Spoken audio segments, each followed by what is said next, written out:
এবার সালমান শাহ প্রসঙ্গে মুখ খুলেছেন জনপ্রিয় চিত্রনায়িকা শাবনূর।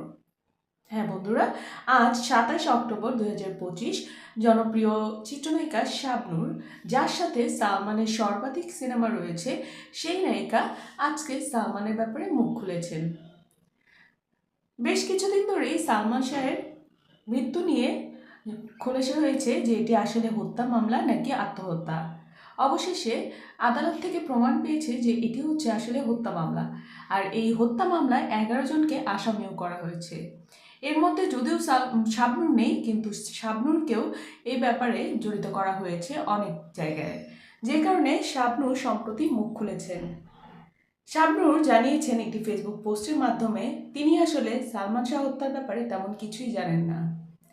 সালমান শাহ তার একজন ভালো সহশিল্পী ছিলেন এবং তাদের মধ্যে খুব ভালো আন্ডারস্ট্যান্ডিং ছিল।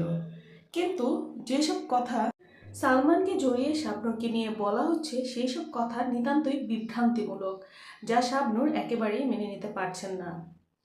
শাবনূর জানান, তাকে বারবারই এই সালমান শাহ হত্যা মামলায় শুধুই কারণ ছাড়াই জড়িত করা হচ্ছে, যেখানে সালমান শাহ আদৌ কিছুই জানেন না সালমান শাহ হত্যার ব্যাপারে।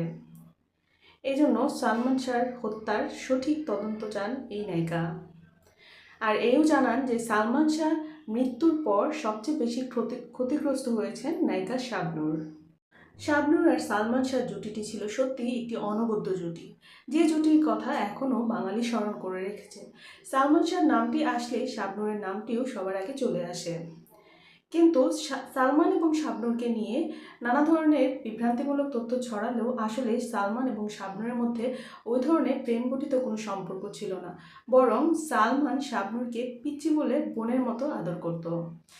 কিন্তু সামিরা বিভিন্ন সাক্ষাৎকারে জানিয়েছে যে শাবনূরের সাথে সালমানের অবশ্যই কিছু একটা ছিল। কিন্তু এই তথ্যটি সামিরা নিতান্তই নিজেকে বাঁচানোর জন্য বলে আসছে, কারণ সালমানের মৃত্যুর পিছনে শতভাগই দায়ী